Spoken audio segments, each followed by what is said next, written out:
I'm going to start by saying hello to everybody. By the time you will be watching this, it will be winter time, but we are recording in the summer. So I'm acting as ghost from Christmas past, I think, because I will have left Family Voice by this time. However, I am really, really pleased to be joined by Helen from ICON, and we're going to have a bit of a chat about who and what ICON is and what their role is in terms of supporting our children and young people when they move from primary school to secondary. So on that beginning note, Helen, can I let you introduce yourself? Hello. Yes, my name is Helen Robertson and I work for the ICON charity and I am one of the school's programmes coordinators. A kind of brief introduction to ICON. ICON have been around for about 25 years, working with children and young people across Surrey. We do a variety of different things, work in partnership with Mindworks and do counselling and support for young people. And then we also have schools programmes, which is my role or part of my role. And so I manage a range of different schools programmes that we offer for free across to all schools in Surrey. In Surrey, we have one on transition, which obviously we're going to talk a little bit more about. We've got one called Wellbeing Ambassadors, where we train children and young people about kind of the 5 ways to wellbeing. And then we equip them with all the skills for them to be an ambassador for wellbeing in school and run wellbeing projects and be responsible for advocating for wellbeing across the school. And then we do Smart Schools, which is a whole school wellbeing programme where we work with senior mental health leads in school to help them embed that culture of wellbeing across the school. And then we have parent webinars as well, which started during lockdown as a response to schools telling us that they needed help with parents to support, the emotional wellbeing issues that were coming up during lockdown. And they've kind of grown and expanded, and we do one on transition, we do one on exam stress, we do one on anxiety. So that's the schools programmes. There are other things that ICON do in schools as well. We have youth support practitioners who work in certain secondary schools within Surrey and just work with that school. We have early intervention coordinators and children's wellbeing practitioners as well. And we also have an LGBTQ plus support team as well, who work with schools and work in the community with youth groups and things like that. So we do a bit of everything. It's a huge programme of schools, isn't it?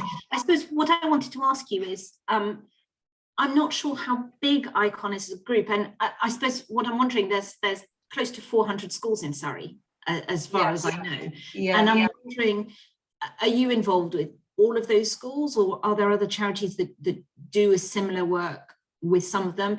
And is it down to the school to come to you and ask for your support, or how does that relationship start off so that the schools and you start working together on these projects?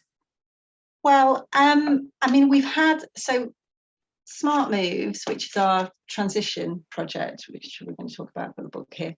Yes. So this has been going for, I think it predates me at ICON. So I think it's about its 5th year. And that's got the biggest reach of all of our projects. And that is it's about 55% of primary schools within Surrey. And then we have a year 7 one, which is in some secondary schools as well.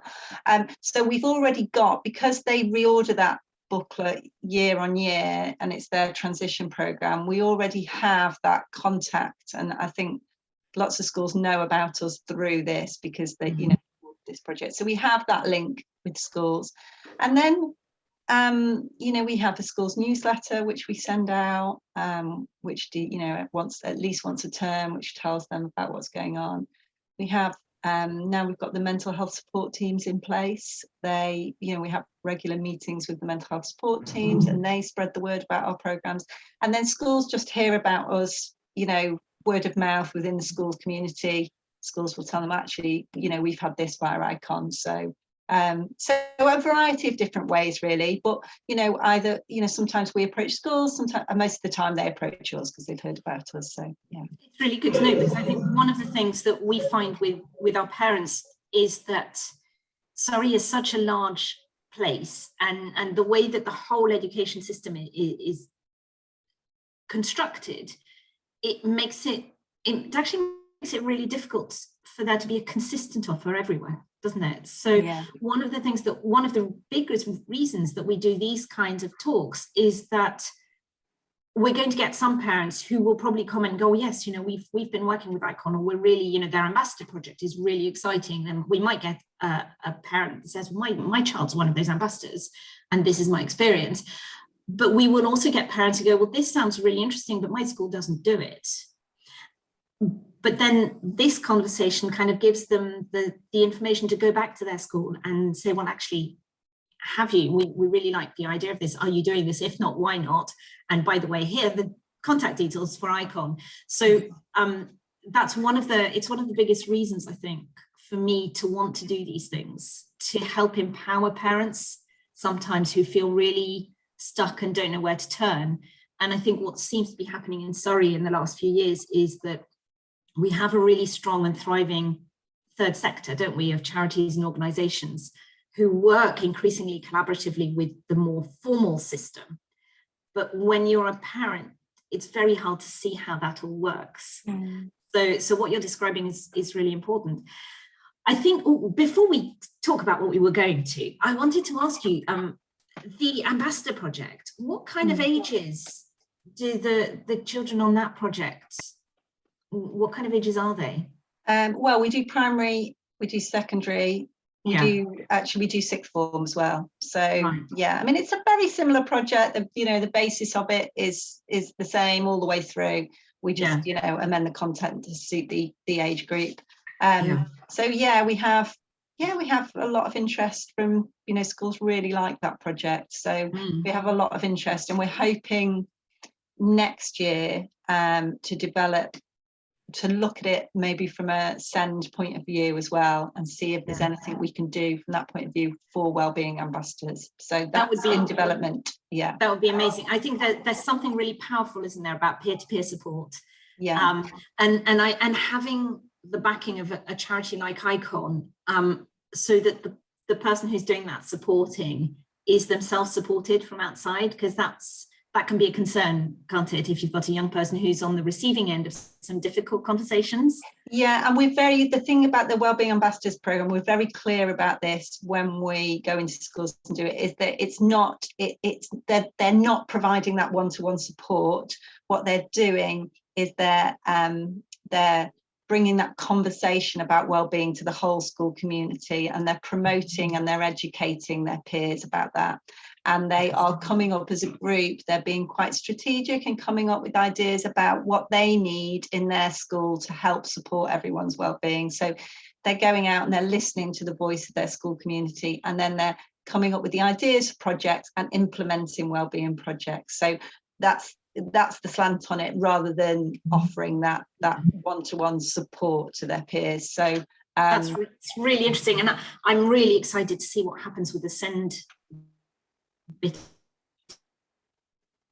of it, because it feels really. So, as I was saying to Helen earlier, Helen and I met properly 5 minutes ago, and in my usual way, I kind of will throw questions at her as they appear into my head, and there's no desire whatsoever to ambush. I just get very interested. However, we are here to talk particularly about the Smart Moves project. I had no idea that it had been going on as long as it has. In my head, it was something that was linked to the Mindworks schools offer, but clearly not. So maybe you can tell us how it works and what actually happens.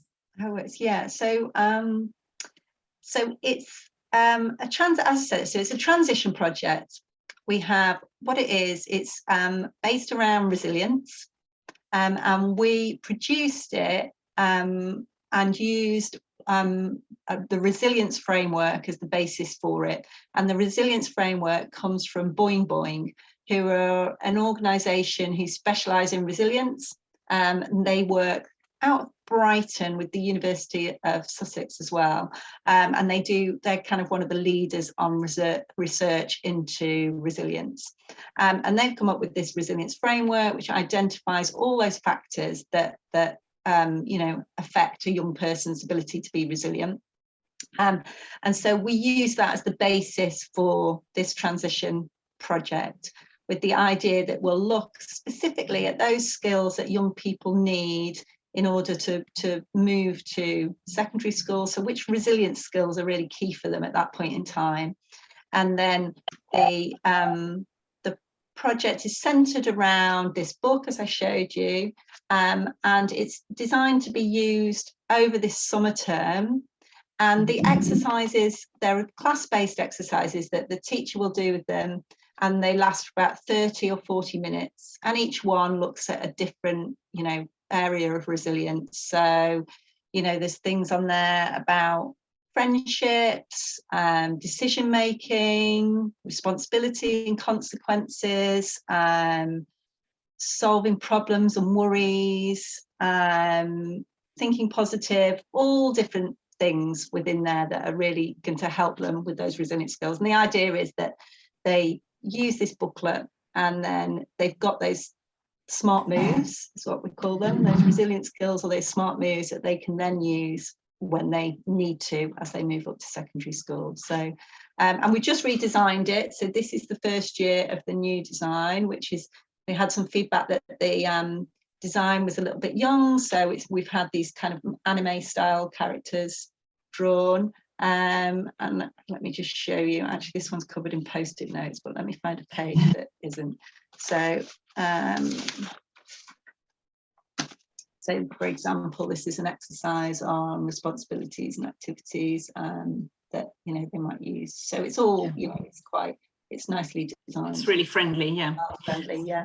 And it comes with a teacher pack, obviously, for the teachers. So yeah. This is really helpful, and I have lots and lots of questions.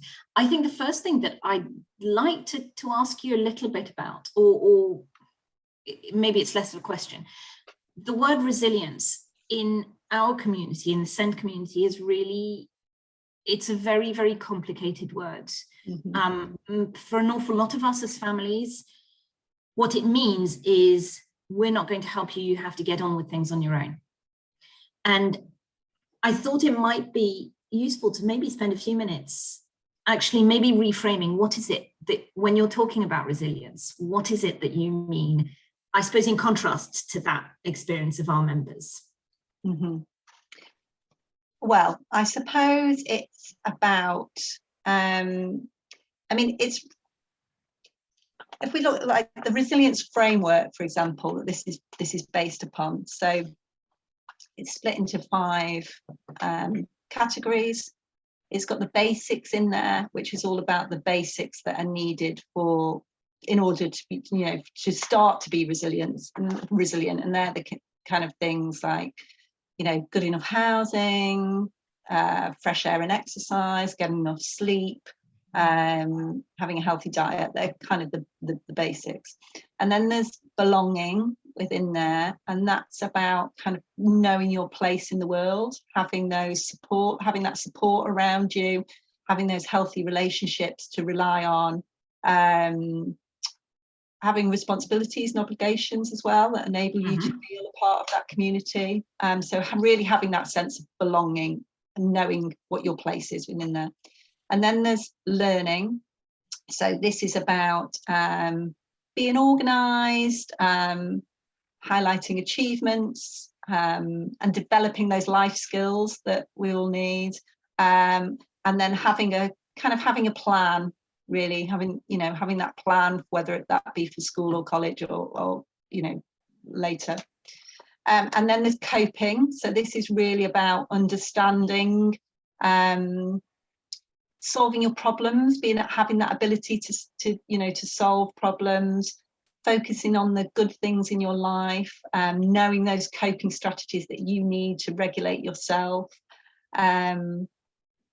knowing when you need support. So knowing, realizing that when you have got a problem, you need to get, I need support with this, and being able to ask for that. And then there's core self. This is really about knowing yourself. So understanding your emotions, understanding other people's emotions, taking responsibility for yourself, and and having a sense of hope as well, I'd say. Yeah. So they're the kind of, that is what we're looking at here. So it's really, you know, it's that, those fundamental key values that really help a person go on to thrive and flourish, and kind of identifying those particular things that are going to help with transition. So that's where we come from. Yeah. It's really interesting to me, because what I'm hearing, amongst other things, is a recognition that in order to be in a position where you can overcome the hurdles in life, actually there are some basic needs that have to be met, as you were mentioning, the housing, and I suppose I'd be really interested to know on that broad level, if doing this piece of work with a class, a teacher identifies that a child actually isn't in safe housing, I'm wondering if there is a process that the teacher can kind of support, find a way to help that family in that bit, which I don't expect you to have the answer to. The bit that's maybe closer to our lives is with the children that we hear about. The change between primary and secondary school is so enormous, and really it's often, it seems absolutely impossible that there will be coping strategies. So I'm thinking of a child, for example, who finds navigating a space difficult, either because they have anxiety or because their executive function means they can't remember where they're supposed to be at any one time or how to get there. And I'm wondering if there's somewhere in the Smart Moves project an opportunity to identify those children, to help give them more specific support. And then maybe the follow-up question is, how involved is the secondary school with this project? And is there a link that has been able to be made such that there actually is a transition and a handover, and what's the opposite of a handover? You hand somebody over and the other person kind of takes them on, but that real, I suppose. Yeah, and I think that, you know, ultimately that is the key to good transition, isn't it? It's about that. That's such an important part of it. You can upskill the individual and give them those resilient skills that they're going to need. But what's really important for children is that relationship between the primary school and the secondary school, and especially with the families that you're working with, because it's about the communication of their needs and knowing that all that support that maybe they've had in primary school, where their teacher knows them really well, they understand their behaviour, they understand what support they need, they understand how to help them regulate, that information is passed on to secondary school. And I think that's the difficulty, isn't it? Because it is a totally different environment where you don't have that one key teacher anymore. You might have the expectations different. Yeah. And so I think, you know, that having that good relationship, having that good transfer of information from primary, and having the person at secondary school who's going to know who those children are that are going to need that extra support in one way or another is really vital. And I think, unfortunately, it doesn't always happen in the way that it should do. But that is really fundamental to a good transition, I think. And so the Smart Moves programme, I'm curious as to, is it, do you as ICON, do you provide kind of training for the teachers for how to run that booklet, or is it fairly self-explanatory? And I suppose if you do some of that training, I'm wondering how, you know, do you get questions from the schools saying, well, what do we do with a child who has additional needs? You know, is there any difference around there? Yeah, so that's been, so in answer to your first question, do we provide training? We have some online training, yes, but I would say the teacher pack that comes with it is great. It's got, you know, all the information that it's designed so that you could pick it up. It's got all the background in there to the resilience framework, etc. It's designed so you can just pick it up and run with it. But there is training online, and we are looking to develop the training more for next year. In answer to your second part of the question, so much feedback we've had has been that we need a send version of this resource. And that's something we've picked up this year, and we're in the process of writing that resource at the moment, and we're working with a team of outreach workers from Linden Bridge School and Limpsfield Grange School, who have just been fantastic and are helping us to get this content right for the SEND version of this. So we're hoping that probably January, February next year, that will be ready to go and ready for schools to order. And the idea being that it can be available for mainstream schools to use with their SEND pupils, but also for specialist schools as well. This is going to be a typical one of these questions that shows everybody that we haven't prepared this. It's really good to hear that. What I would suggest, encourage, recommend is that you get some parent representatives, that there will be someone at Family Voice who would be delighted to have an input on that, because I think there's a perspective there from the families that often gets forgotten, and the level of, we often find as parents in this situation that we get reassured a lot, oh, Mrs. Simcox, she'll be fine, it's normal to be anxious. And I'm thinking, yes, but this is not anxiety in the normal realm of things. And I'm not anxious for myself. I'm anxious because I know my child well enough that I, at the moment, don't see how this will happen. And I think what we were speaking about a little bit earlier about the importance of communication between the two schools is really important. But there's also something really key about both the primary school and the secondary school understanding where the parent sits in all of this, that actually as parents of children with additional needs, a lot of the time we're more than parents, we're also experts in our child, and we have so much to offer to help that transition happen more smoothly. So if there's an opportunity for us as Family Voice to feed into that booklet, I know that my colleagues will be absolutely thrilled to. Yeah, most definitely. We would love that. Yeah. And it's really good to know that that's been recognised, actually. Yeah, I mean, obviously we're going to, with the outreach teams, they're going to, go out and use it and test it on get some feedback from young people about the resource, so we can make amendments to that. But you're absolutely right. Yeah, it would be brilliant to get some parental feedback as well. So, and I think the timing, so as I say, we're recording this in July, but our parents will be seeing it in November. And we had a long think about is it the right time to do a thing on transition? And actually we thought, well, you have to pick some time in the year, don't you? And in November, those parents who are going to be transitioning to secondary school in September 2023, the hope is that the information that we give them now is quite a good time for them to go and do bits of research and speak to their schools. It gives you 2 full terms, doesn't it, to actually plan what that transition looks like if you've got a complicated child. But the other thing that we were really wanting to address is those families who started school in September 2022. Who will start school in September 2022. I like the time travel nature of this, is amusing me. And I'm supposed to check in to say, well, those of you who've had this transition, did your child use the Smart Moves thing in their year 6? Did that help them with that transition to thing? And how has the transition with the secondary school gone?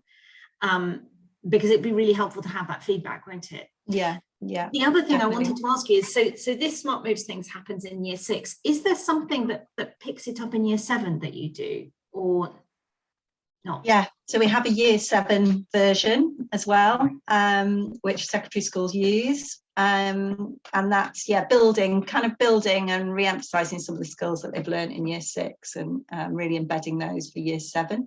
And then there is a year 8 version as well. So the year 7 version comes as a booklet, and the year 8 version is a download. Yeah, lovely. And presumably the year 7 booklet is going to be familiar in style, so that there is a kind of feeling of continuity. Yeah, there is. Yeah. Because you don't get much of that feeling at that point, do you? Yeah, no, you're right. Yeah, that's really good. It's really good to hear.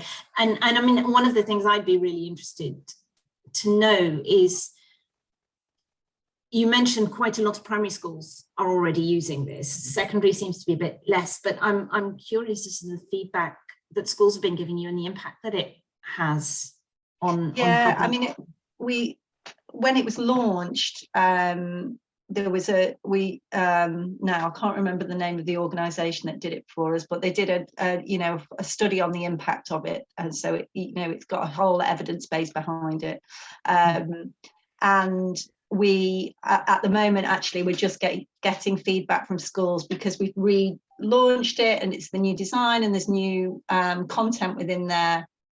We've got a thing out to schools at the moment and we're getting feedback as we speak about the content and what works and what doesn't work. So we're always, always taking feedback from schools, and we will tweak it when we next do a print run to make sure we take that feedback into account.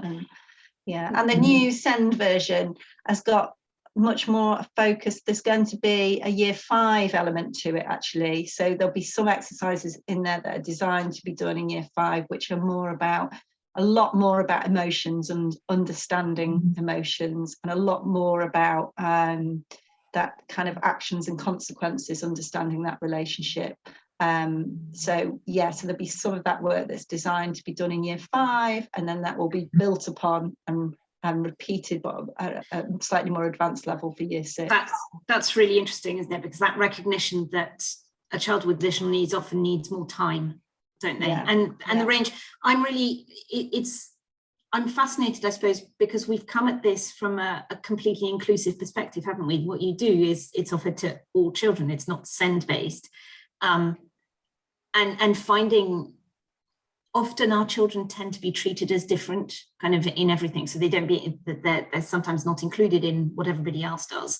And finding that balance, I imagine it's a big part of your conversations at the moment, is how do you do a send focus thing while still providing that inclusive approach? It's been one of the things I'm really loving about this focus we're doing this year on this period of time is we know the vast majority of children with SEND will be in mainstream. So they are going to be going through the same system as everybody else. And it's really important, I think, to know what every child could be offered, while still keeping in mind and having these conversations about, yes, but my kid's really struggling and really complicated, and how will I know? And I think trying to find that balance of remembering that your child is child first and should be treated with equality and equity. And it's been really, really interesting. And I'm really looking forward to seeing how ICON manages that send booklet and how it all works. Yeah, I mean, we're still only part way there at the moment. So there's still quite a lot to work out. But it's looking really promising. So we're really excited about it. And as I said, hopefully now, having worked with these outreach workers who've been such fantastic help, it's kind of made us think more broadly about what other things could we do. Is there something we can do around our Wellbeing Ambassadors programme that's, got a send focus? Yeah. Is there something else that we can offer to schools to look at this? So it's lovely. Exciting. I'm going to bring us to a close. I suppose the one thing I'd love to hear, it's probably a slightly strange question maybe, but would you say, I'm curious about the relationships that schools have with an organisation like yours. Do you find that is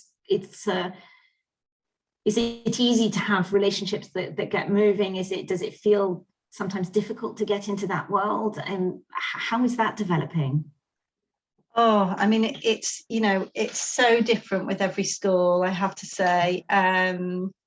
It's definitely, especially with something around transition, because the year 6 teacher might change year on year, so you're constantly renewing those contacts and those relationships, because nothing in school stays the same, right? So I mean, in some schools we've got a key person who knows all about ICON, and that's brilliant because they know exactly what we've got, and we can talk to them and let them know what we're doing, and that works really well. And equally, we've got some really good relationships with multi-academy trusts as well, and so we do stuff across the trust, which works really well.